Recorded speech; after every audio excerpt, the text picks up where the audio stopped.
vaqtda go'yoki bir tezlashib ketgandek tuyulishligini sababi ulamolarimizning ta'rifi bo'yicha ikkita holatda. Birinchisi, bizning imkoniyatlarimiz tezlashib ketdi. Masalan, Toshkentdan Marg'ilonga ilgari 3 kunda borishgan. Angren tog'laridan o'tib. Otda.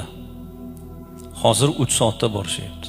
Toshkentdan Madinaga 2,5 oyda borishgan. 3 oyda borishgan.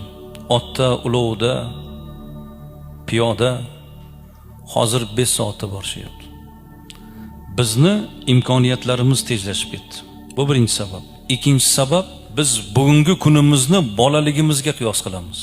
Bolaligimizda 3 oylik kanikul o'tmasdi, shundaymi? O'quvchi bo'lganlar, hammanglar o'quvchi bo'lgansizlar. 1 yildek tuyulardi.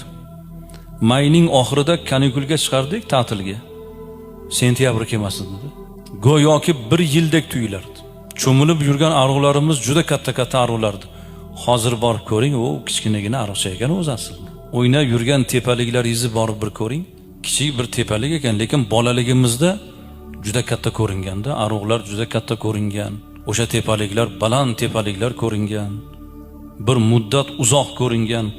Bolaning nazarida shunday bo'ladi.